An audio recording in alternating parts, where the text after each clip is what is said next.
దేవుని సన్నిధిలో పాటలు పాడుతూ దేవుని నామాన్ని కనపరుద్దాం.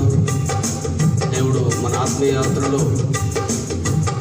మనలందరినీ కూడా క్షేమకరంగా నడిపిస్తున్నటువంటి ప్రభువును స్తుతిస్తూ దేవుని నామాన్ని భయపడతాం.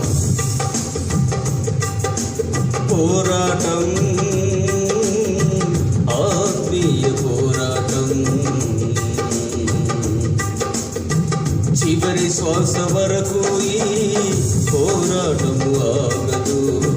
సాగిపోతున్నాను సిలువను మోసుకొని, ఆ గమ్యస్థానానికి సిలువను మోసుకొని, నా గమ్యస్థానానికి. చప్పట్లు కొడుతూ అందరం దేవుని నామాన్ని కనపరచాలి. నా యేసుతో కలిసి పోరాడుచున్నాను, అపజయమే ఎరుగని జయశీలుడాయన. నా యేసుతో కలిసి పోరాడుచున్నాను, అపజయమే ఎరుగని జయశీలుడాయన. నా యేసు కొరకే సమర్పించుకున్నాను, నా యేసు కొరకే సమర్పించుకున్నాను. ఆగిపోను నేను, సాగిపోతున్నాను. పోరాటం, ఆత్మీయ పోరాటం, చివరి శ్వాస వరకు ఈ పోరాటము ఆగదు. సాగిపోతున్నాను సిలువను మోసుకొని, నా గమ్యస్థానానికి సిలువను మోసుకొని, నా గమ్యస్థానానికి. చప్పట్లు కొడుతూ అందరం దేవుని నామాన్ని కనపరచాలి. నా యేసు వెళ్ళిన మార్గములేనని, అవమానములైనా ఆవేదనలైనా, నా యేసు వెళ్ళిన మార్గములేనని, అవమానములైనా ఆవేదనలైనా, నా యేసు కృప నుండి దూరపరచలేవని, నా యేసు కృప నుండి దూరపరచలేవని. ఆగిపోను నేను, సాగిపోచున్నాను. పోరాటం, ఆత్మీయ పోరాటం, చివరి శ్వాస వరకు ఈ పోరాటము ఆగదు. సాగిపోచున్నాను సిలువను మోసుకొని, నా గమ్యస్థానానికి సిలువను మోసుకొని, నా గమ్యస్థానానికి. చప్పట్లు కొడతాం అందరం. Praise the lord. Thank you lord. ఆదియు అంతము లేనివాడు నా యేసు, ఆసీనుడయ్యాడు సింహాసనమునందు. ఆదియు అంతము లేనివాడు నా యేసు, ఆసీనుడయ్యాడు సింహాసనమునందు. ఆ సింహాసనం నా గమ్యస్థానం, ఆ సింహాసనం నా గమ్యస్థానం. ఆగిపోను నేను, సాగిపోచున్నాను. పోరాటం, ఆత్మీయ పోరాటం, చివరి శ్వాస వరకు ఈ పోరాటము ఆగదు.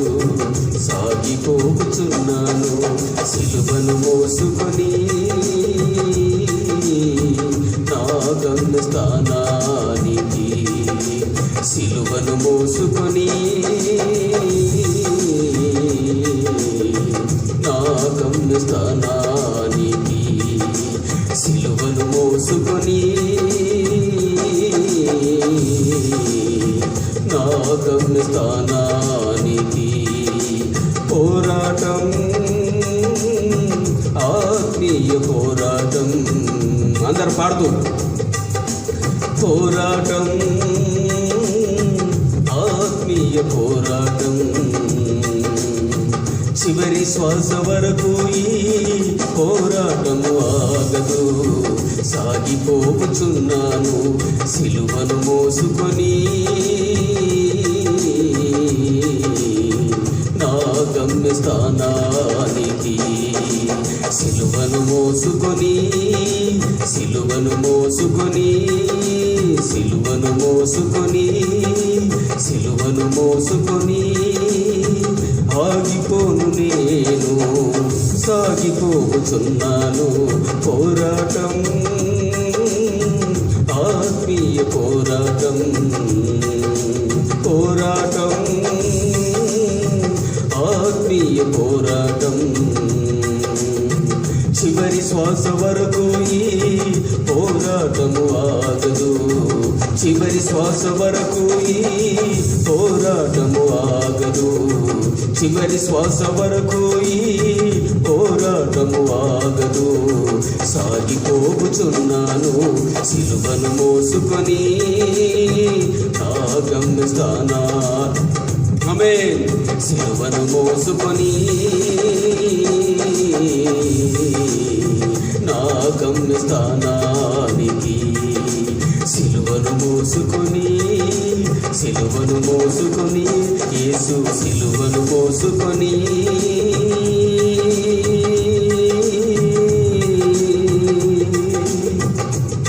థ్యాంక్ యూ లో శఖతర మలఖందర బరి బలక శబరలందర బరి బాబా. సిలువను మోసుకొని నా గమ్యస్థానానికి. సిలువను మోసుకొని నా గమ్యస్థానానికి.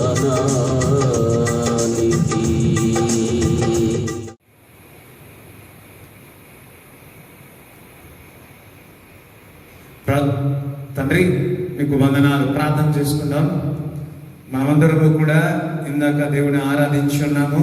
నేను నమ్ముతున్నాను మీ గృహాల్లో, మీ హృదయాల్లో మరి దేవుని ఒక సన్నిధిని కుమ్మరించానని నమ్ముతున్నాను. దయచేసి కుటుంబంతో సహా మరి బైబిల్ తీసుకొని మరి మీరందరూ బైబిల్ చేతులు పట్టుకోవాలా. మరి వాక్యం చదివినప్పుడు మాతో పాటు మరి ఏకీభవించాల్సిందిగా కోరుతున్నాను. మరి ఈ దినం దేవుడు మీతో మాట్లాడబోతున్నాడు. మరి వాక్యానికి వెళ్ళే ముందు చిన్న ప్రార్థన చేసుకున్నాను. ప్రభువా, ఈ వాక్కు ద్వారా మా అందరితో మాట్లాడమని ప్రార్థిస్తున్నాను. మా హృదయాలను కదిలించి ప్రభా ఉత్సాహముతో, సంతోషముతో, ఆనందముతో ప్రభా మాకు ప్రార్థన ఆలకించువాడవు తండ్రి. ఈ కీర్తనలు ధ్యానిస్తుండగా మా అందరితో మాట్లాడమని నజరేయుడైన యేసుక్రీస్తు నామములో ప్రార్థిస్తున్నాము తండ్రి. ఆమేన్. కీర్తనలు 20వ అధ్యాయము 1వ వచనం చదువుతాను. Psalms 20 chapter 1st verse till to 9th verse. మరి కీర్తనలు 20వ అధ్యాయము మనం చదువుకుందాం. మనందరికీ తెలుసు, ఇది మనకు చాలా ఇష్టము కూడా. చదువుతాను, వినండి. ఆపత్కాలమందు యెహోవా నీకు ఉద్ధరించునుగాక, యాకోబు దేవుని నామము నేను ఉద్ధరించునుగాక అంటున్నాడు. ఆపత్కాలమందు యెహోవాని నీకు ఉత్తరమిస్తాడు తప్ప ఏ మనుషుడు, ఏ బలవంతుడు, ఏ అధికారి, ఏ స్నేహితుడు, ఏ నమ్మకస్తుడు అనుకున్నావో ఆపత్కాలములో నీకు ఉత్తరమిచ్చువాడు కాడు. కొన్నిసార్లు నమ్మిన వ్యక్తి నీకు ఉత్తరం ఇవ్వకపోవచ్చు, కానీ దేవుడు చెప్తున్నాడు, ఆపత్కాలమందు యెహోవాకు ఎవరైతే మొరపెడతారో వారికి ఉత్తరం ఇస్తా అంటున్నాడు. అందుకే కీర్తనలో మరి 23 కీర్తనలు మనకు తెలుసు. అదేవిధంగా 121 కీర్తనకు తెలుసు. కొండల తట్టు నా కన్నులు ఎచ్చుచున్నాను, నాకు సహాయం ఎక్కడి నుంచి వస్తున్నది అని అంటున్నాడు. అప్పుడు యెహోవా వలన నాకు సహాయము కలుగుతుంది అంటున్నాడు. ఎందుకనగా ఆయన భూమి ఆకాశము సమస్తమును సృష్టించిన వాడే ఉన్నాడు. హల్లెలూయా. నీకు సహాయం, నీ ప్రార్థనలు, నీ ఆపత్కాలమంతు ఎవరి దగ్గర నుంచి ఉత్తరం వస్తాడంటే యెహోవా దగ్గర నుంచి ఉత్తరం వస్తుంది తప్ప ఇంకొకటి కాదు. చూడండి, పరిశుద్ధ స్థలములో నుండి ఆయన నీకు సహాయము చేయునుగాక, సియోనులో నుండి ఆదుకొనుగాక. నీ పరిశుద్ధ స్థలములో నుంచి, సియోను నుంచి నిన్ను ఆదుకుంటాడు. చాలా మంది ఈరోజు వాక్యం చూసేవారు అందరూ కూడా ఆపత్కాలంలో ఉన్నాడు. దేవుడి దగ్గర మొరపెడుతున్నారా? దయచేసి వినండి, దేవుడు మీకు ఉత్తరం ఇస్తాడు. ఉత్తరం ఏమేయడమే కాదు, పరిశుద్ధ స్థలములో నుంచి ఆయన దూతలను ఆజ్ఞాపించి ఆయన మిమ్మల్ని కాపాడతాడు. ఏ విధంగా అయితే ఏలియాకు పక్షుల ద్వారా ఆహారము తీసుకుని వచ్చినాడో, ఏ విధంగా అయితే పక్షుల ద్వారా మరి ఆ రొట్టెను మాంసమును తీసుకుని వచ్చినారో, అటువంటి పరిస్థితుల్లో ఉన్నారు మీరు. దేవుడి వైపు చూస్తున్న ఈ ఆపత్కాలములో ఏ విధముగా దేవుని దగ్గరికి మేము సహాయమును పొందుకోవాలి అని ఆలోచిస్తున్నారు. మీరు దేవుడి దగ్గర ఉత్తరం ఇచ్చేవాడు యెహోవానే. ఏ స్నేహితుడు కాదు, ఏ నమ్మకస్తుడు కాదు, ఏ బలవంతుడు కూడా కాదు. యెహోవా దగ్గర నుంచే ఆపత్కాలంలో ఎవరి దగ్గర మొరపెట్టాలంటే, ఈ ఆపత్కాలంలో ఎవరి దగ్గర నుంచి జవాబు రావాలని ఆలోచించాలి అన్నప్పుడు యెహోవా దగ్గర నుంచే దేవుడు మీకు ఉత్తరం ఇస్తాడు. ప్రవచనాత్మకంగా చెప్తున్నాను, మీరు ఆపత్కాలంలో ఉన్నారు. ఈ ఆపత్కాలంలో ఉన్నారు కాబట్టి దేవుడు ఒక్కడు ఇప్పుడు ఉన్నాడు. ఆయన యేసుక్రీస్తు ప్రభు. ఆ యేసుక్రీస్తు ప్రభు ఈరోజు మీకు ఉత్తరం ఇచ్చుచున్నాడు. అందరం ఒకసారి చప్పట్లు కూడా దేవుని స్తుతిస్తాం. హల్లెలూయా. అందరూ ఒకసారి, ఎంతమంది ఆపత్కాలంలో ఒకసారి చేతులు ఎత్తండి. అందరూ ఉన్నాం. ఈ ఆపత్కాలములో, ఈ యొక్క వైరస్ కాలములో, ఇప్పుడున్న పరిస్థితుల కాలములో ఎవరు ఉత్తరం ఇస్తాడో తెలుసా? యెహోవా నీకు ఉత్తరం ఇచ్చును గాక. నీ ఆర్థిక పరిస్థితుల్లో, నీ అనారోగ్య పరిస్థితుల్లో, నీ కష్ట పరిస్థితుల్లో, నిందలో ఉన్న పరిస్థితుల్లో, అవమానం ఉన్న పరిస్థితుల్లో దేవుడు నీకు ఉత్తరం ఇచ్చును గాక. అందరూ నాకు దేవుడు ఉత్తరం ఇచ్చును గాక. నేను ఆపత్కాలంలో ఉన్నాను. అందరూ నేను ఆపత్కాలంలో ఉన్నాను, యెహోవా నాకు ఉత్తరం ఇచ్చుచున్నాడు అన్నాడు. హల్లెలూయా. పరిశుద్ధ స్థలములో నుండి, సియోనులో నుంచి నీకు ఉత్తరం ఇచ్చుచున్నాడు, నీకు సహాయము చేయుచున్నాడు. కొండల తట్టు నా కన్నులు ఇచ్చుచున్నాను, నాకు సహాయం ఎక్కడి నుంచి వచ్చును, యెహోవా వలనే నాకు సహాయము వచ్చునని కీర్తనకారుడు చెప్తున్నాడు. నీకు యెహోవానే నీకు సహాయం చేయబోతున్నాడు. నువ్వు కొండల వైపు చూస్తున్నావు, కొండల వైపు చూస్తున్నావు, మనుషుల వైపు చూస్తున్నావు కాదు, భూమి ఆకాశము సమస్తము సృష్టించిన యేసుక్రీస్తు ప్రభు ద్వారా నీకు సహాయము రాబోతా ఉంది. దయచేసి వినండి, నీ సహాయము కొరకు ఎదురు యెహోవా వైపు చూడండి తప్ప నీ సొంత వారు నీకు ఆపత్కాలంలో నీకు సహాయము చేయరు. నమ్మి విశ్వసించండి, దేవుని యొక్క కార్యాలు మీ జీవితంలో చూస్తారు.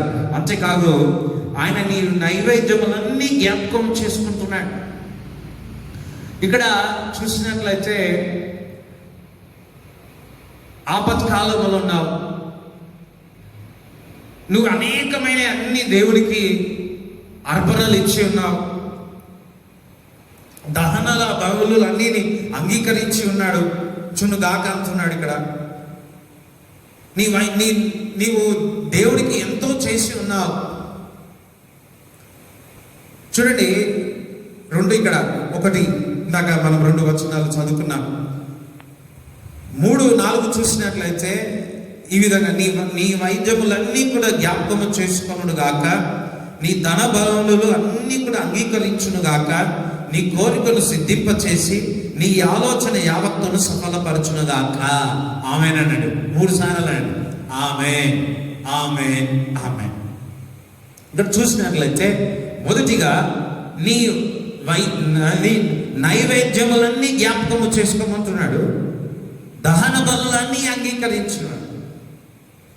మీరు దేవునికి ఏవేవి చేస్తున్నారో, దేవునికి ఏమేమి ఇచ్చి ఉన్నారో, ఎప్పుడైతే మీరు దేవునికి ఇస్తారో, హృదయాన్ని ఇస్తారు, అదే విధముగా దేవునికి ఏవైతే నైవేద్యాలు బలులు అర్పిస్తారో, అంటే కానుకలు మీరు అర్పిస్తారో, నెక్స్ట్ కూడా ఏమి చెప్తున్నది, నీ కోరికలు సిద్ధింప చేసి నీ ఆలోచన యావత్తును సఫలపరుస్తాడు. దేవునికి స్తోత్రం చెప్తారా? హల్లెలూయా. ఇది ఒక సీక్రెట్ ఏదో తెలుసా? దేవునికి ఎప్పుడైతే అర్పించినావు అనుకొని నీ హృదయ కోరిక ఏదుంటుందో, నీ ఆలోచన ఏదుంటుందో అది సఫలపరుస్తాడు. దేవుడికి స్తోత్రం చెప్తారా? చాలా మంది అంటారు నా కోరికలు ఉన్నాయి. కొంతమంది ఏమంటారు అంటే ఇగో ఈ కార్యం అయితే నేను చేస్తా అంటారు. కొంతమంది అయితే నేను బలులు అర్పిస్తా, దేవుడికి అర్పిస్తా అని అంటారు. ఎప్పుడైతే వారు దేవుడికి అర్పిస్తారో వారి ఆలోచన, వారి కోరికలన్నీ కూడా దేవుడు సిద్ధింపపరుస్తాడు. హల్లెలూయా. మొదటిగా విశ్వాసముతో మీరు అడుగు వేయాలి, దేవుడికి ఇవ్వాలా. దేవుడికి ఇచ్చినప్పుడు నీ కోరికలన్నీ కూడా దేవుడు సిద్ధపరుస్తాడు. నీ ఆలోచన యావత్తని సిద్ధపరిచి చూడండి, నీ కోరికలు సిద్ధపరుస్తాడంట. హల్లెలూయా. నీ కోరిక, ఎంతమంది కోరికలు ఉన్నాయి? కొంతమంది కోరికలు రా బాబు అంటారు కదా. ఇక్కడ నీ కోరికను సిద్ధింపచేసి నీ ఆలోచన యావత్తును సఫలపరుస్తాడు. మొదటిగా నువ్వు దేవునికి అర్పణలు ఇచ్చినప్పుడు, దహన బలులు ఇచ్చినప్పుడు అని ఇక్కడ కీర్తనకారుడు చెప్తున్నాడు. నీ హృదయం దేవుడికి ఇవ్వాలా మొదటిగా. అదే సేమ్ టైం విశ్వాస రూపంగా, క్రియా రూపముగా దేవుడు చేసిన కార్యములు బట్టి దేవునికి నీ విశ్వాసముగా నువ్వు ఇచ్చి ఉంటావో, ఎప్పుడైతే ఇస్తావో అప్పుడు నీ కోరికను ఏది ఉంటుందో దేవుడే సిద్ధపరుస్తాడు. చూడండి, మనుషులు ఏదైనా సిద్ధపరచాడు అనుకోండి, ఏ విధంగా ఉంటుంది? దేవుడు నీ కొరకు సిద్ధపరచున్నాడు అనుకోండి, నీవు ఆలోచనలన్నీ కూడా సఫలపరుస్తాడు. హల్లెలూయా. నీ జీవితంలో, నా జీవితంలో యెహోవానే సిద్ధపరచునుగాక. హల్లెలూయా. యెహోవా దేవుని చిత్తము, దేవుని యొక్క కార్యాలు ఏదైనా సిద్ధపరచున్నాడా అది అద్భుతాలు, సువాసనగా దేవుడిని జీవితాలను మార్చుతాడు. హల్లెలూయా. నీ కోరిక ఉండవచ్చు కానీ సిద్ధింప చేయాలా. ఒక దిక్కు నీ కోరిక సాతాను సిద్ధింప చేస్తుంది, నీ కోరిక దేవుడు సిద్ధింప చేస్తాడు. నీ కోరిక దేవునికి బలులు అర్పించి, దేవునికి అర్పణలు అర్పించినప్పుడు దేవుడు నీ కోరికను సిద్ధింప చేస్తాడు. లేదంటే నీవు దేవునికి వ్యతిరేకంగా నీ కోరికలు ఉన్నట్లయితే సాతాను సిద్ధింప చేస్తాడు. ఏ కోరికలను సిద్ధింప చేయాలా? దేవుడి నీలో ఉన్న కోరికలను సిద్ధింప చేయాలా, లేకుంటే సాతాను నీ కోరికలను సిద్ధింప చేయాలా? దేవుడి ఒక స్టాండర్డ్. హల్లెలూయా. అబ్రాహాము తన కుటుంబాన్ని దీవించి విశ్వాసానికి తండ్రిగా చేసి సకల జనుములకు తండ్రిగా చేసి ఉన్నాడు. హల్లెలూయా. దేవుడు సిద్ధపరిచి ఉన్నాడు. అర్థమవుతుందా? అదే విధముగా దేవుడు ఈరోజు నిన్ను అబ్రాహాము వల్ల దీవించబోతున్నాడు. నీ కోరికను, నీ ఆలోచనను, బహుశా అబ్రాహాముకి తన జనాంగం అంతయు కూడా ఆశీర్వదింపబడాలి అని ఆలోచనతో ఉన్నాడేమో. అందుకే స్ట్రేట్ గా అబ్రాహాముతో చెప్తున్నాడు, నీ ఇంటి నుంచి, నీ కుటుంబం నుంచి బయటికి రా, నేను నిన్ను ఆశీర్వదిస్తా అంటున్నాడు. నీ కోరిక ఏముందో, నీ ఆలోచనలు ఏమున్నాయో అవన్నీ కూడా దేవుడు ఈరోజు సిద్ధింప చేయును గాక. మొదటిగా నువ్వు చేయాల్సింది ఏందో తెలుసా? అర్పణలు.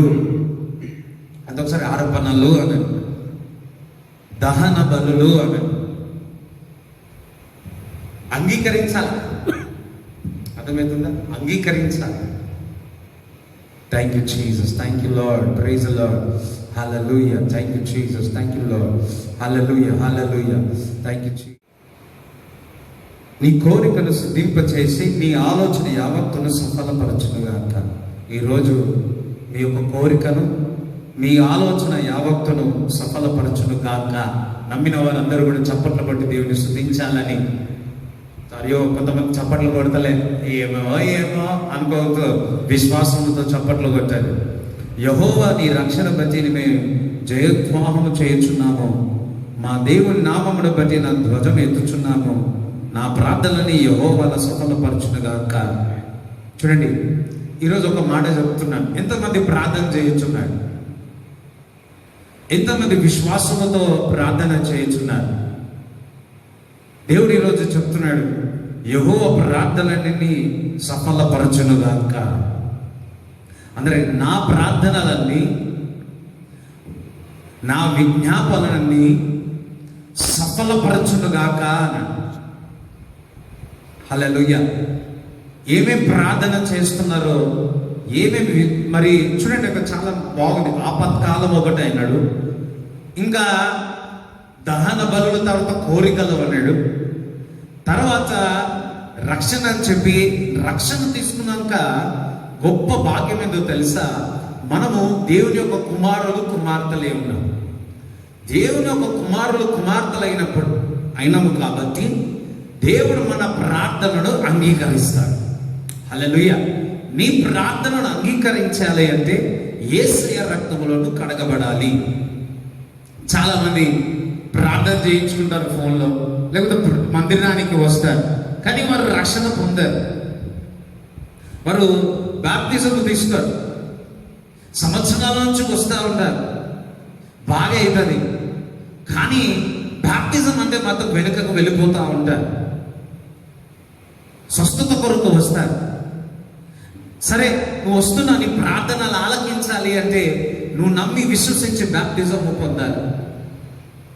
నిన్న ఒక దినం ఒకరు ఫోన్ చేసి చెప్తా ఉన్నారు, సమయం అయిపోయింది, మా నాన్నగారికి బాప్తిజం అయ్యి, మా నాన్నగారికి బాప్తిజం అయ్యి అని చెప్తా ఉన్నారు.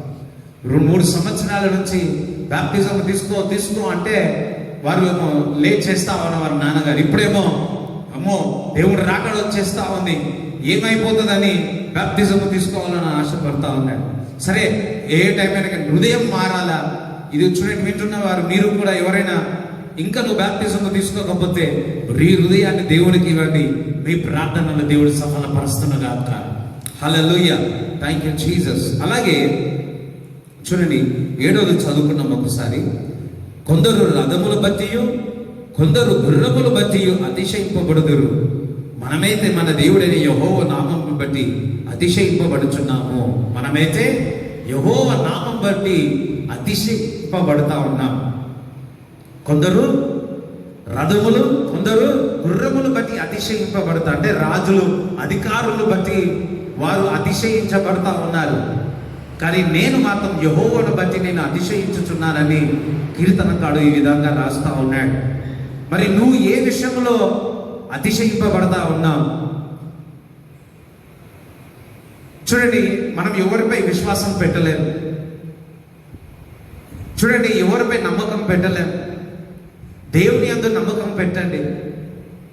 చూడండి, నేను ఒకరు ఫోన్ చేసి చెప్తా ఉన్నారు, అన్న అందరూ మారిపోయారన్నా, ఈ లాక్డౌన్లో అందరి యొక్క విశ్వాసం ఎట్టిపోయిందో అన్నట్టు చెప్తా ఉంది.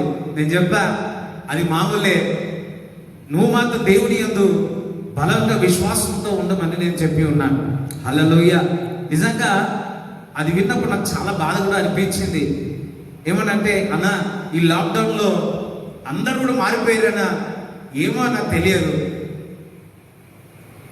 చూడండి, అవును, ఒక్కొక్కసారి నీకు దగ్గర ఉన్న వాళ్ళే సడన్గా మారిపోతూ ఉంటారు. నీకు మంచిగా క్లోజ్ ఉండి మాట ఇచ్చి దూరం వెళ్ళిపోతూ ఉంటారు, మాట తప్పిపోతూ ఉంటారు. కొందరైతే చూడండి, నేను కూడా తెలుసుకుంటా ఉన్నాను, ఎవరిపైన నమ్మకం పెట్టుకోవద్దు, ఎవరిపైన విశ్వాసం పెట్టకూడదు. ఎవరికైనా మనసు ఇవ్వాలంటే దేవునికి మనసు ఇవ్వాలి. దేవునికి స్తోత్రం చెప్తారా? చివరికి యేసే. మోసం చేసే వాళ్ళు ఉన్నారు, దొంగతనం చేసే వాళ్ళు ఉన్నారు, మనుషులు కుట్రపూర్వకంగా నీ దగ్గరికి వచ్చి నీ దగ్గర ఉన్న అన్ని కాచేయనికి ఉన్నారు. హల్లెలూయా. మోసపోవద్దు, దయచేసి మోసపోకూడదు. అందుకే దేవుని యందు విశ్వాసం, ట్రస్ట్ ఆన్ గాడ్, దేవుని యందు నమ్మకం పెట్టండి. హల్లెలూయా. దేవునికి స్తోత్రం చెప్తారా? చూడండి, బాగా నమ్మకం పెట్టుకొని బాగా విశ్వాసం వారిపై నుండి సడన్గా నీకు హ్యాండ్ ఇచ్చారనుకోండి, ఏమవుతుంది? కృంగిపోతా. నిజం, చాలా కృంగిపోతా, చాలా వేదన కలిగి, ఇంత సడన్గా ఇదే విధంగా మారిపోయారు. అందుకే ఒకటి నేను కూడా తెలుసుకున్నాను, దేవుని యందు విశ్వాసం పెట్టాలి తప్ప, దేవుని యందు నమ్మకం పెట్టాలి తప్ప, ఎవ్వరు కూడా ఎవ్వరు కూడా నేను మోసం చేయడానికే ఉన్నాడు తప్ప ఇంకొకటి కాదు. అందుకే దేవుని యందు విశ్వాసం ఉంచండి. వారి బట్టి వీరు బట్టి అతిశయింపబడదు. యెహోవా రక్షణ ఉందని, యెహోవా రక్తములో నేను కడగబడ్డానని అటువంటి నమ్మకము విశ్వాసము మనందరికీ ఉండునుగాక. హల్లెలూయా. చూడండి, వారు కృంగి నేల మీద పడిపోయి ఉన్నాము, మనము లేచి చక్కగా నిలుచుచున్నాము అంటున్నాడు. నువ్వు చూడండి, ఫర్ ఎగ్జాంపుల్ ఈ వైరస్ వచ్చింది, కరోనా వైరస్ వచ్చింది, చాలా మంది పడిపోయి ఉన్నారు, కానీ మనమైతే చక్కగా నిలబడి ఉన్నాం అని వాళ్ళ హల్లెలూయా చెప్పారు. పడిపోయిన వారందరూ కూడా ఈ భూలోక పరిస్థితుల్లో పైపు చూస్తున్నారు, కానీ ఎవరైతే చక్కగా నిలబడారో యెహోవా వైపు విశ్వాసముతో చూచి ఉన్నారు. వారు రాజులు బట్టి, గుర్రములు బట్టి, రథములు బట్టి అతిశయింపబడ్డారు, కానీ వారు వంగిపోయి పడిపోయి ఉన్నారు. కానీ యెహోవా యందు ఎవరైతే విశ్వాసము పెట్టి ఉన్నారో, యెహోవా బట్టి అతిశయింపబడ్డారో వారు చక్కగా నిలబడి ఉన్నారు. నీ జీవితంలో, నా జీవితంలో మనము చక్కగా నిలబడాలి అంటే నువ్వు యెహోవా బట్టి అతిశయింపబడాలి. అందరు అంటారు కదా, నా కాళ్ళ మీద నేను నిలబడాలి, నేను చక్కగా నిలబడాలి అంటున్నాడు. నీవు యెహోవా యందు అతిశయింపబడినట్లయితే చక్కగా నిలబడతా. దేవునికి స్తోత్రం చెప్తారా? హల్లెలూయా. చక్కగా చూడండి, చక్కగా ఉన్నంత మాత్రం కాదు, నీ జీవితంలో చక్కగా నిలబడము. హల్లెలూయా. వంగిపోయిన వారు కష్టము వేరు, చక్కగా నిలబడిన వారు కష్టము మంచిది, ఎంత మంచి ఉంటుందో మనకు తెలుసు. నువ్వు చక్కగా నిలబడాలని ఆశపడితే యెహోవాను బట్టి నువ్వు అతిశయించాలని దేవుడు నీకు ఈరోజు చెప్తా ఉన్నాడు. హల్లెలూయా. నేను 3 విషయాలు ఈరోజు చెప్పి ఉన్నాను. ఒకటి, ఆపత్కాలములో దేవుడు మీకు ఉత్తరం ఇవ్వబోతున్నాడు. రెండోది, అర్పణలు. దేవునికి అర్పణలు ఇచ్చినప్పుడు ఆ అర్పణల ద్వారా నీ కోరిక సిద్ధింపచేసి నీ ఆలోచన అంతా ఇవి సఫలపరుస్తాడు అంటున్నాడు. ఇంకొకటి, రక్షణ వలన చూడండి, రక్షణ ఇచ్చినప్పుడు, రక్షణ దొరికినప్పుడు నీ ఒక ప్రార్థన దేవుడు అంగీకరిస్తాడు. 4వది ఏందో తెలుసా, నీవు యెహోవా బట్టి అతిశయించినట్లయితే నువ్వు చక్కగా నిలబడతావు. ఇప్పుడున్న పరిస్థితుల్లో, ఇప్పుడున్న మరి ప్రపంచ పరిస్థితుల్లో అన్నీ కూడా ఎవరు చక్కగా నిలబడతారో తెలుసా? యెహోవా యందు విశ్వసించిన వారు చక్కగా నిలబడతారు. హల్లెలూయా. నీ బిజినెస్ చక్కగా నిలబడతారు, నీ కుటుంబము చక్కగా నిలబడతాయి, నీ జీవితము చక్కగా నిలబడతాయి, నీ వ్యాపారము చక్కగా నిలబడతాయి, నీ పిల్లలు చక్కగా నిలబడతారు, నీ కుటుంబము చక్కగా నిలబడతారు. హల్లెలూయా. నీ ఆఫీసులో, నీ పనిలో నువ్వు చక్కగా నిలబడతావు. నేను ప్రవచనాత్మకంగా చెబుతున్నాను, నజరేయుడైన యేసు క్రీస్తు నామములో ఈ 30 అయిపోతుంది, జూన్ నెలలో మనమందరము కూడా చక్కగా నిలబడబోతున్నాం. హల్లెలూయా. కొన్నిసార్లు ఏదైనా చెట్టు పడిపోతే ఇంకొక కర్ర తీసుకొచ్చి చక్కగా నిలబెడతా ఉంటారు. ఎందుకు? అది చక్కగా వెళ్ళాలి అని చెప్పేసి. అదే విధముగా ఈరోజు నువ్వు చక్కగా నిలబడాలని దేవుడు ఆశపడతా ఉన్నాడు. లేకపోతే ఏ విషయంలో నువ్వు వంగిపోయి ఉన్నావో, ఏ విషయంలో నువ్వు కృంగిపోయి ఉన్నావో, దేవుని ఒక కర్ర అంటే దేవుని ఒక వాక్యం, ఆ కర్ర ద్వారా దేవుడిని చక్కగా నిలబెట్టబోతున్నాడు. దేవునికి స్తోత్రం చెప్తారా? హల్లెలూయా. కొంతమంది నువ్వు చక్కగా నిలబడినప్పుడు కొంతమంది పక్కకున్న వారు వచ్చి నిన్ను ఏం చేస్తారంటే, మనం చెట్లు వంపుతా ఉంటాం కదా, నీ జీవితంలో కూడా చాలా మంది, లేకపోతే ఇద్దరు ఒకరు నిన్ను వంగిపోవాలని వారు ఆలోచిస్తూ ఉంటారు. హల్లెలూయా. దేవునికి స్తోత్రం చెప్తారా? దేవునికి స్తోత్రం చెప్తారా? సో ఈరోజు ఏం చేస్తున్నాడు, మనుషులేమో నువ్వు చక్కగా నిలబడితే నిన్ను లాగి నిన్ను ఇట్లా వంగేలాగా చేస్తూ ఉన్నారు, వంగిపోవాలాగా చేస్తూ ఉన్నారు. కానీ ఆ దేవుడైతే ఒక కర్రే, వాగ్దానం, వాక్యం ఇచ్చి చక్కగా దేవుడిని నిలబెట్టబోతున్నాడు. హల్లెలూయా. నీ జీవితంలో ఎవరైనా కానీ అటువంటి నీ చుట్టుపక్కల ఉంటే నీ చుట్టూ ఉన్నట్లయితే నజరైన యేసుక్రీస్తు నామములో వారు దూరంగా వెళ్ళిపోవుగాక. హల్లెలూయా.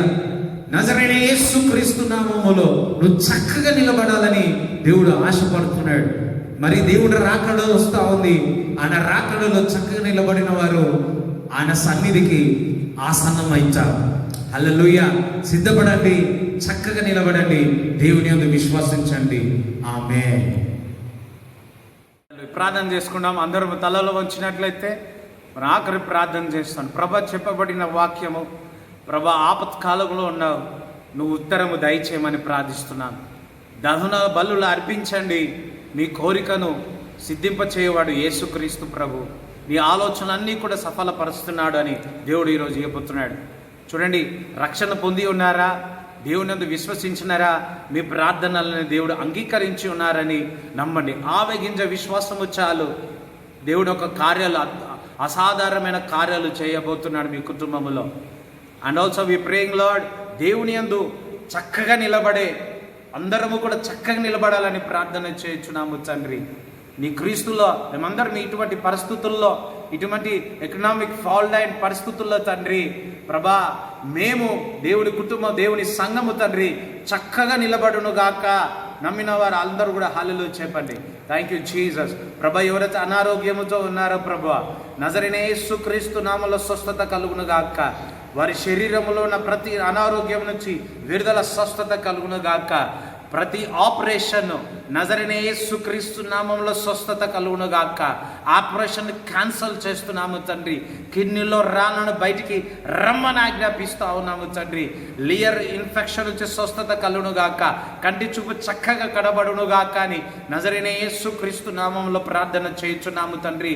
మహిమగల రాజా, కృపగల రాజా, అద్భుతము చేయవాడు, ఆశ్చర్యక్రియలు చేయవాడవు తండ్రి. ఇప్పుడే స్వస్థత కలుగును గాక, ఇప్పుడే అద్భుతము జరుగును గాక అని ప్రకటిస్తున్నాను. వారి చేతి పని దీవించండి, ఆశ్రయించండి. కుటుంబ వాళ్ళందరినీ రెక్కల నీడలో భద్రపరచమని నజరైన యేసు నామములో ప్రార్థిస్తున్నాము తండ్రి. ఆమేన్. తండ్రి యొక్క, కుమారు యొక్క పరిశుద్ధాత్మ సహవాసం విన్న వారందరికీ దేవుడు తోడై ఉండును గాక. ఆమేన్. యేసు రక్తమే జయం, యేసు రక్తమే జయం, యేసు నామములో యేసు రక్తమే జయం, యేసు రక్తమే జయం, యేసు నామములో సంపూర్ణ విజయం కలుగును గాక. ఆమేన్. దేవుడు మిమ్మల్ని దీవించును గాక.